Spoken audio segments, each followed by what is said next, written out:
I remember him only from the time when he had joined Gandhiji, and I never saw him in Western clothes. He was always in a dhoti and kurta, and I remember him, that shawl that was always over one shoulder, making him look like a Roman senator in a toga. Gandhi urged his followers to embrace poverty, but Jawaharlal knew nothing of this India.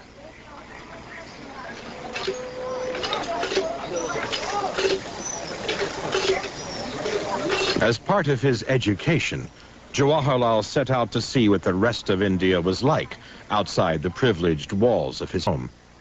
He knew the facts, that India's 250 million was an uneasy mix of the fabulously wealthy and desperately poor, of many faiths and even more languages.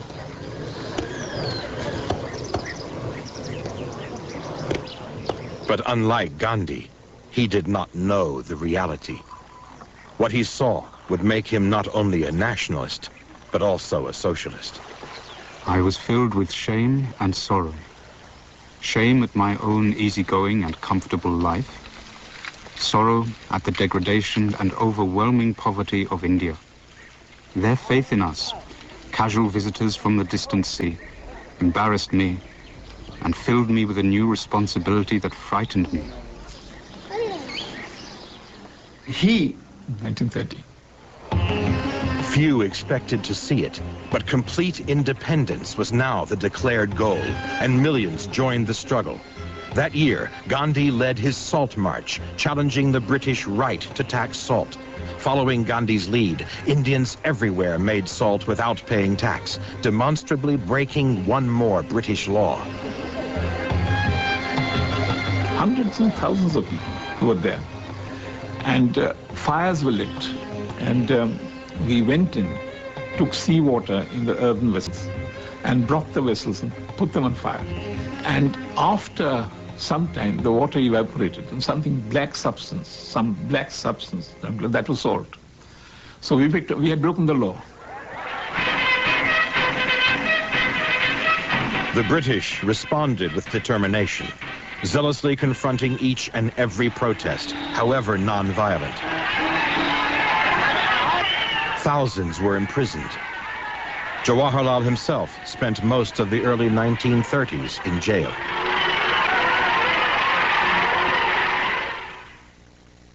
The frequent arrests were memorable to Nehru's young niece. Departures for jail were always an occasion of excitement. It was not going to jail, what a terrible thing.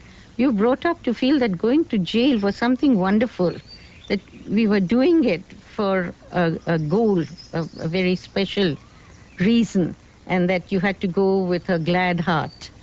And in fact, they did go with glad hearts, the ones in our family that we, as children, that we saw going off to jail, uncle, father, mother, grandmother, everybody. Jawaharlal was to spend nearly 10 of his best years under British lock and key. Comforts were few, but as a privileged political prisoner, he had access to pen and paper. Lengthy volumes and endless letters poured forth, such as this to his daughter Indira on her 13th birthday. A time comes when, for a great cause, even simple, ordinary men and women become heroes. Great leaders have something in them which inspires a whole people and makes them do great deeds. Jawaharlal was writing of Gandhi, but Indira must surely have seen her own father in his words. The highlight of those days were interview days, which came once a fortnight, 20 minutes. And I found my father always cheerful. I don't know how he was feeling inside, but the interview days meant so much to him that he made a special effort to tell us amusing things that had happened.